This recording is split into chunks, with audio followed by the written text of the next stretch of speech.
Hello friends, welcome back to my channel. Last video में मैंने आपको यूनिट डिजिट पूरा कंप्लीट करा दिया था और उस पर क्वेश्चंस भी आपको बता दिया था कि किस तरीके से क्वेश्चन उस पर पूछा जाता है। होपफुली आप लोगों ने क्वेश्चंस और भी प्रैक्टिस किए होंगे। आज मैं अलजेब्रा स्टार्ट करने जा रहा हूँ और अलजेब्रा के जो बहुत इंपॉर्टेंट टॉपिक्स हैं जो रैंडमली एग्जाम में बहुत ज़्यादा पूछे आते हैं उनको हम लोग यहाँ पर डिस्कस करेंगे। तो चलिए हम लोग स्टार्ट करते हैं अलजेब्रा, देखते हैं।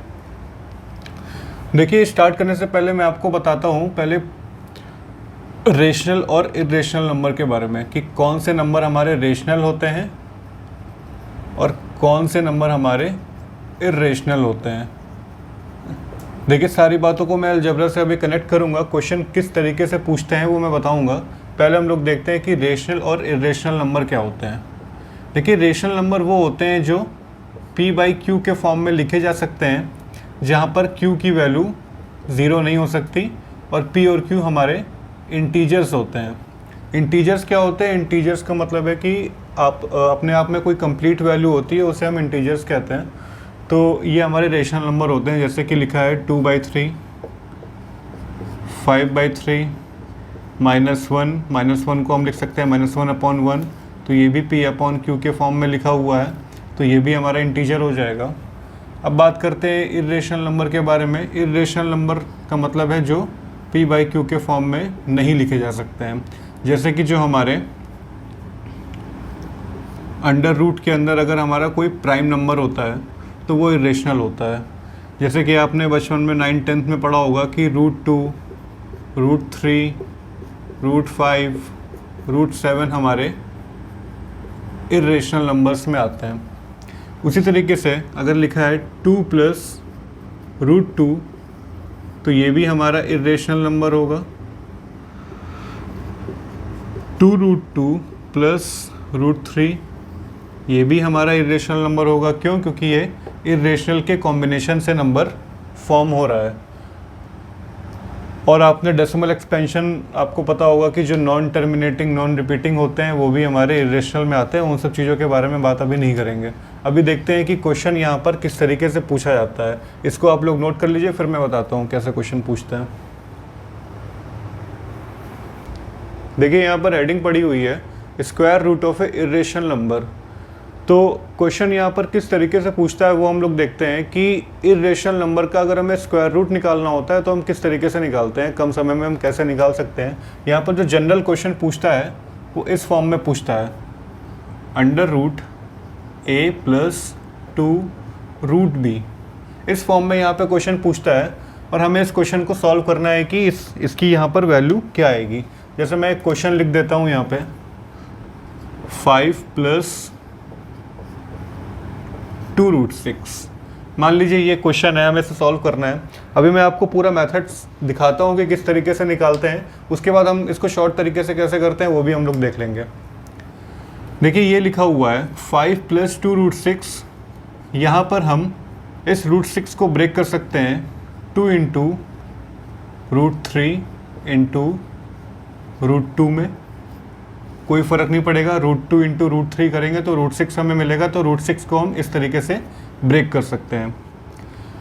देखिए, जब भी यहाँ पर रूट लगा होता है, अंदर कोई नंबर है, तो हम कोशिश करते हैं यहाँ पे इसको होल स्क्वायर बनाने के लिए। और यहाँ पर हमें कुछ दिख भी रहा है, 5 + 2√, तो ये हमें कुछ a² + b² + 2ab, यहाँ पर हमें 2ab वाला टर्म यहाँ पर दिखना शुरू हो गया है कि 2ab वाला टर्म ये है यहाँ पर, ये हमें दिखना शुरू हो गया है। तो हमें इसी फॉर्म में इसको ब्रेक करना है। इसका जो एक्सपेंडेड फॉर्म है किस चीज़ का है, a + b का होल स्क्वायर। तो यहाँ पर अगर होल स्क्वायर आ जाता है तो ये ब्रैकेट से ये सॉल्व हो जाएगा, यानी कि स्क्वायर हट जाएगा और हमें यहाँ पर a + b निकल के आ जाएगा। अगर हम इसका रूट ले लेंगे तो फिर यहाँ पे a + b निकल के आ जाएगा। तो हमें कुछ इस फॉर्म में इसको ब्रेक करना है। तो ब्रेक करते हैं। यहाँ पे √3 और √2 है, इसको भी हम 3 और 2 में ब्रेक कर लेते हैं। 5 को हम लिख सकते हैं 3 + 2 + 2 × √3 × √2। फर्दर हम 3 को लिख सकते हैं √3 का होल स्क्वायर। 2 को भी हम लोग लिख सकते हैं √2 का होल स्क्वायर प्लस 2 × √3 × √2। अब यहाँ पर आपको दिखने लगा होगा, ये है, अगर इसको हम a मान लें तो ये लिखा हुआ है a square plus B square plus 2 into A into B, यानी कि ये लिखा हुआ है a प्लस बी का होल स्क्वायर। तो यहाँ पर हम इसको लिख सकते हैं √3 प्लस √2 का होल स्क्वायर अंडर रूट के अंदर। तो यहाँ से ये सॉल्व करके स्क्वायर हट जाएगा, तो ये हो जाएगा √3 प्लस √2। इसको आप लोग नोट करिए, फिर मैं बताता हूँ कि शॉर्ट तरीके से हमें किस तरीके से इसको करना है सॉल्व।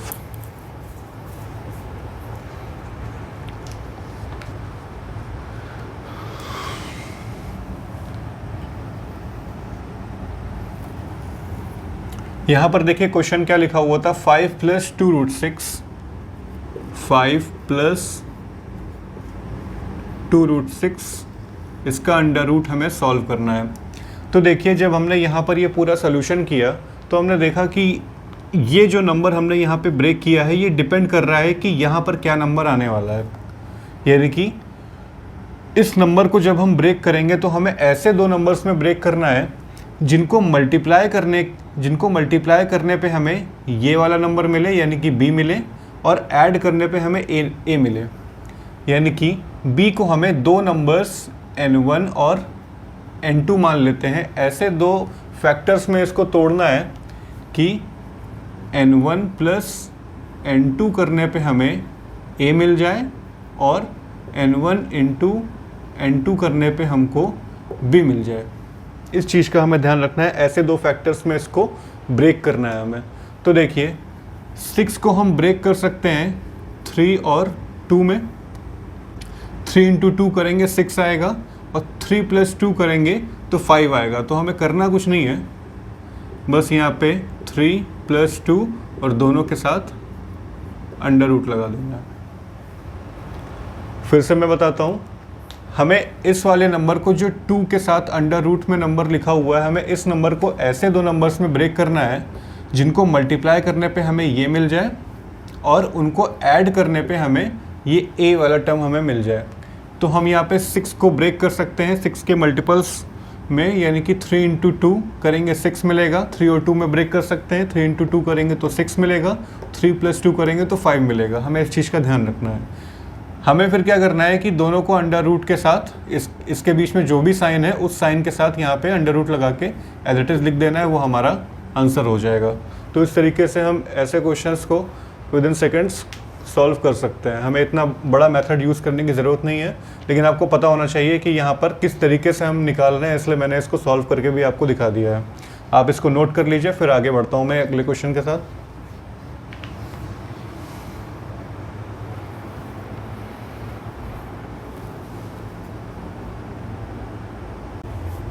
देखिए बोर्ड पे कुछ क्वेश्चंस लिखे हैं, इनको सॉल्व करते हैं। ये सारे एग्जाम्स के क्वेश्चंस हैं। देखते हैं, पहला क्वेश्चन है अंडर रूट ऑफ 7 प्लस 2√12। तो हम लोगों ने यहाँ पे क्या डिस्कस किया था, हमें इस 2√12 वाले नंबर को 12 को हमें ऐसे दो फैक्टर्स में ब्रेक करना है कि उनको मल्टीप्लाई करने पे हमें 12 मिले और उनको ऐड करने पे हमें 7 मिले। तो हमें पता है कि 4 इंटू 3 करते हैं तो हमें 12 मिलता है, और 4 प्लस 3 करते हैं तो हमें 7 मिलता है। तो इसका आंसर हम लिख सकते हैं under root 4 plus under root 3। That means under root 4 का मतलब होता है 2 प्लस √3, हमारा आंसर हो जाएगा। नेक्स्ट क्वेश्चन के ऊपर आते हैं। Under root 8 minus 2√15। फिर से यहाँ पे हमें 15 को ब्रेक करना है ऐसे दो नंबर्स में। तो 5 इंटू 3 करते हैं तो 15 मिलता है, 5 प्लस 3 करते हैं तो हमें 8 मिलता है। आपको देखते ही समझ में आ जाएगा कि किन दो फैक्टर्स में इनको ब्रेक करना है, थोड़ी सी प्रैक्टिस की ज़रूरत है। तो 5 और 3 में इसको ब्रेक करेंगे। 5 इंटू 3 करते हैं तो 15 मिलता है, 5 प्लस 3 करते हैं तो हमें 8 मिलता है। तो यहाँ पे आपका आंसर हो जाएगा अंडर रूट 5, इनके बीच में साइन लगा है माइनस का तो माइनस अंडर रूट 3 आंसर हो जाएगा। नेक्स्ट क्वेश्चन देखते हैं। अगला क्वेश्चन लिखा हुआ है √7 प्लस √48। यहाँ पर देखिए ये क्वेश्चन डायरेक्ट इस फॉर्म में नहीं लिखा हुआ है, जनरल फॉर्म में क्वेश्चन डायरेक्ट नहीं लिखा हुआ है, तो हमें इसको इस वाले फॉर्म में ब्रेक करना पड़ेगा पहले। तो इसको हम इस फॉर्म में चेंज कर लेते हैं। ये हो जाएगा 7 प्लस, यहाँ से हम अंदर 4 कॉमन ले सकते हैं, तो अंदर हमारा क्या बचेगा 4 × 12। 4 × 12 करेंगे तो 48 हो जाएगा, तो हम इसको ऐसे ब्रेक कर सकते हैं। ये हो जाएगा 7 प्लस 4, जब रूट से हम बाहर निकालेंगे 4 को तो ये बन जाएगा हमारा 2√12। अब देखिए फिर से इसी वाले फॉर्म में, जनरल फॉर्म में चेंज हो गया। अब यहाँ पर अंदर 12 लिखा हुआ है, तो हमें 12 को फिर से 2 ऐसे नंबर्स में ब्रेक करना है। तो 4 + 3 करेंगे तो यहाँ पे 7 मिलेगा, 4 × 3 करेंगे तो 12 मिलेगा। हमें 12 के फैक्टर्स करने हैं, तो 4 और 3 में इसको हम तोड़ सकते हैं। ये हो जाएगा √4 प्लस के लिए प्लस √3। √4 को सॉल्व करेंगे तो 2 आएगा प्लस √3, आंसर हो जाएगा। ये वाला क्वेश्चन देखिए थोड़ा सा इम्पॉर्टेंट है, इसमें डायरेक्ट हम इस क्वेश्चन को नहीं निकाल सकते। देखिए लिखा हुआ है √5 प्लस √21। इस वाले क्वेश्चन में देखिए यहाँ पे कोई भी चीज़ हम बाहर नहीं निकाल सकता, यहाँ से 2 वाला टर्म ऐसे नहीं बनाया सकता। तो इसको सॉल्व करने के लिए हमें यहाँ पर 2 को अपनी तरफ से मल्टीप्लाई करना पड़ेगा। तो देखिए यहाँ पर क्या हो जाएगा, ये लिखा हुआ है 5 प्लस 21 √21। तो यहाँ पर 2 को लाने के लिए हमें 2 अपनी तरफ से मल्टीप्लाई करना पड़ेगा। तो यहाँ पे हम 2 को मल्टीप्लाई करेंगे, और मल्टीप्लाई किया है तो हमें 2 को डिवाइड भी करना पड़ेगा।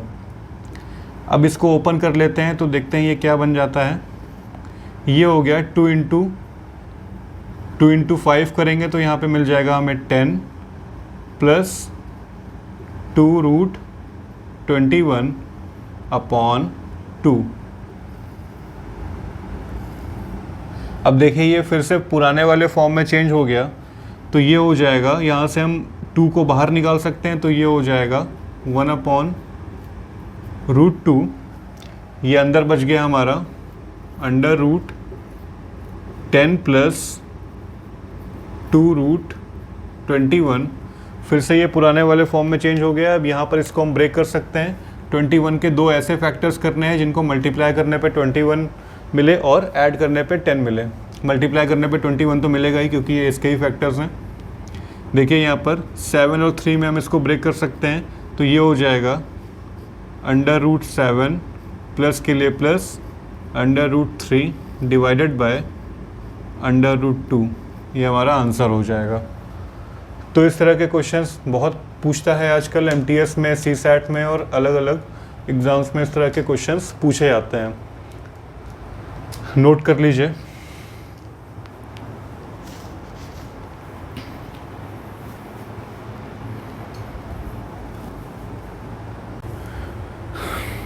मैंने बोर्ड पे कुछ क्वेश्चंस लिखे हैं, चलिए इनको सॉल्व करते हैं। सारे एग्ज़ाम्स के क्वेश्चंस हैं। देखते हैं, पहला क्वेश्चन है √7 प्लस 4√3। इसको देखते हैं। तो देखिए ये भी जनरल फॉर्म में नहीं लिखा हुआ है। जनरल फॉर्म हमारी है √a प्लस 2√b की। यहाँ पर लिखा हुआ है 7 प्लस 4√3, तो हमें इसको ब्रेक करना पड़ेगा। तो 7 प्लस, इसको हम लिख सकते हैं 2 × 2। 4 को हम ब्रेक कर सकते हैं 2 × 2 में √3। ये वाला मैं स्टेप करके दिखा रहा हूँ, फिर नेक्स्ट स्टेप में हम लोग डायरेक्ट इसको करेंगे, इस तरह के क्वेश्चंस को। तो देखिए ये हो जाएगा हमारा 7 प्लस 2, यहाँ पे हमें 2 मिल गया। अब ये वाला 2 हमें यहाँ पे नहीं चाहिए, तो इसको हम अंदर लेके जाएंगे, स्क्वायर रूट के अंदर लेके जाएंगे। तो जब भी स्क्वायर रूट से बाहर लाते हैं तो फिर हम इसकी पावर 1/2 करते हैं, यानी कि पेयर बनाते हैं। जब हम स्क्वायर रूट के अंदर लेके जाते हैं तो हम इसको स्क्वायर करके लेके जाते हैं। तो यानी कि हमें अंदर लेके जाना है, तो ये 2 की जगह जब अंदर जाएगा तो 4 हो जाएगा। तो ये हो जाएगा 4 × 3। एक स्टेप बढ़ा देता हूँ, ये हो जाएगा 7 प्लस 2√12। ये वाला स्टेप आपको अपने मन में करना है, इसलिए मैंने लिख के बता दिया है कैसे होता है, लेकिन इसको आपको प्रैक्टिस में लेके आना है। अब यहाँ पर देखिए फिर से जनरल फॉर्म में चेंज हो गया। अब 12 के हम दो फैक्टर्स ऐसे करेंगे कि उनको ऐड करने पे हमें 7 मिल जाए। तो हमें पता है कि 4 और 3, 4 इंटू 3 करेंगे हमें 12 मिलेगा, 4 प्लस 3 करेंगे 7 मिलेगा। तो इसका आंसर हो जाएगा √4 प्लस √3 यानी कि 2 प्लस √3। ये इसका आंसर हो जाएगा। अगला क्वेश्चन देखते हैं। ये वाला क्वेश्चन देखिए जनरल फॉर्म में ही लिखा हुआ है, √8 माइनस 2√15। 15 के दो फैक्टर्स करते हैं कि उन्हें ऐड करने पे हमें 8 मिल जाए। तो 15 को हम तोड़ सकते हैं 5 और 3 में। 5 इंटू 3 15, 5 प्लस 3 8। तो इसका हो जाएगा √5 माइनस के लिए माइनस √3। ये हमारा आंसर हो जाएगा। नेक्स्ट क्वेश्चन है, ये भी देखिए जनरल फॉर्म में नहीं लिखा है। अब इसको मैं डायरेक्ट करूँगा इस क्वेश्चन को। ये हो जाएगा 8 माइनस 4, यहाँ पर हमें 4 नहीं चाहिए 2 चाहिए। तो इसको हम ब्रेक कर सकते हैं 2 इंटू 2 में। 2 इंटू 2 में 2 अंदर जाएगा तो 4 बन जाएगा, यानी कि 4 इंटू 3 12 हो जाएगा। तो यहाँ पे फिर से हम 12 के दो फैक्टर्स करेंगे कि ऐड करने पे उन्हें 8 हमें मिल जाए। तो यहाँ पर 6 और 2 इसके दो फैक्टर्स हो जाएंगे, इनको मल्टीप्लाई करने पे हमें 12 मिलेगा और ऐड करने पे 8 मिल जाएगा। तो इसका आंसर हो जाएगा √6 माइनस √2। अगला क्वेश्चन, √12 प्लस 8√2। ये भी जनरल फॉर्म में नहीं लिखा है, इसको भी हमें चेंज करना पड़ेगा। यहाँ पर हमें 2 चाहिए, 2 इंटू यहाँ पर हम 4 करेंगे, 2 इंटू 4 करेंगे तो 8 हो जाएगा। हमें यहाँ पर 2 चाहिए और 4 को अंदर लेके जाएंगे, तो 4 को अंदर लेके जाएंगे तो 16 अंदर जाएगा। 4 का स्क्वायर करना पड़ेगा, तो ये हो जाएगा 16 इंटू 2 यानी कि 32। नहीं समझ में आया तो मैं इसको लिख के दिखाता हूँ। ये हो जाएगा 12 प्लस 2 इंटू 4√2। यहाँ पे हम 8 को ब्रेक करेंगे 2 इंटू 4 में। अब ये 4 जब अंदर जाएगा तो इसका स्क्वायर करना पड़ेगा हमें, यानी कि 16 हो जाएगा। तो ये हो जाएगा 12 प्लस 2 16 इंटू 2। फिर हमें ये स्टेप मिल जाएगा। फिर से ये जनरल फॉर्म में चेंज हो गया है। तो यहाँ पर 32 को हमें ब्रेक करना है। 32 को ऐसे ब्रेक करना है कि ऐड करने पे हमें 12 मिले। इसको हम ब्रेक कर सकते हैं 8 और 4 में। 8 प्लस 4 करेंगे 12 मिलेगा, 8 इंटू 4 करेंगे तो 32 हो जाएगा। तो ये हो जाएगा √8 प्लस √4। ये हो जाएगा 2√2 प्लस √4 को लिखेंगे 2। आंसर हो जाएगा। ये क्वेश्चन लिख लीजिए। एक क्वेश्चन मैं अपने पास से देता हूँ।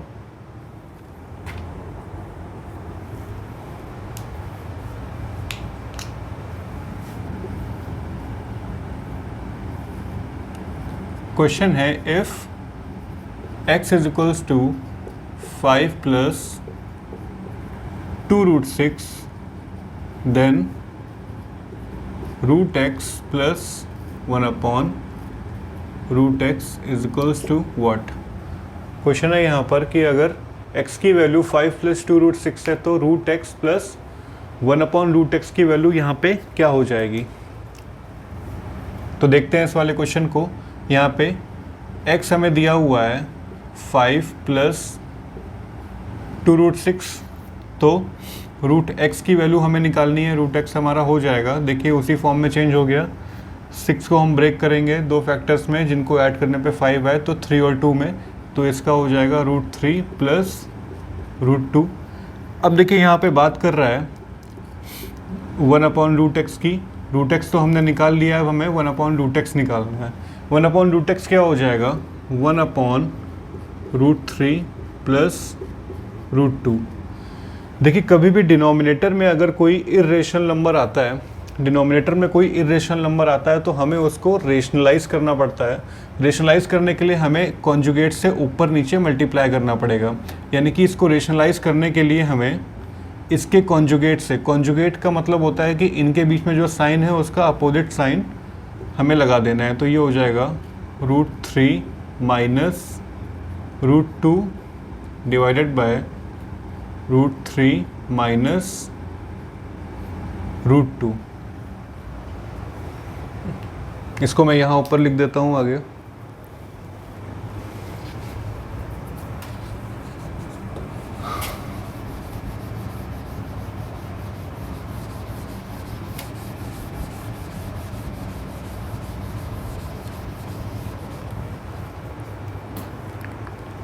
तो देखिए ये हो जाएगा √3 माइनस √2, और नीचे देखिए अगर हम इसको a मान लें, इसको b मान लें, तो ये लिखा हुआ है a प्लस बी और ये लिखा हुआ है a माइनस बी। हमें a प्लस बी और a माइनस बी की आइडेंटिटी पता है, ये होता है हमारा a square minus B square. तो √3 का स्क्वायर करेंगे तो 3 मिलेगा, माइनस इसका स्क्वायर करेंगे √2 का तो 2 मिलेगा। 3 माइनस 2 1। तो इसको यहाँ पे मैं लिख देता हूँ ऐसे, √3 स्क्वायर माइनस √2 स्क्वायर। तो ये हमें मिल जाएगा √3 minus √2 upon 1, that means √3 minus √2।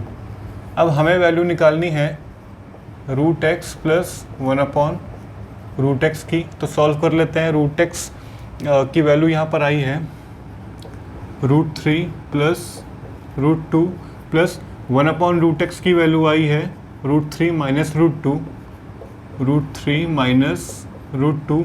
यहाँ से √2 शहीद हो जाएंगे और √3 प्लस √3 2√3, ये हमारा आंसर हो जाएगा। इम्पॉर्टेंट क्वेश्चन है, लैंग्वेज को इस तरीके से चेंज करके पूछ लेता है सेम टाइप का क्वेश्चन।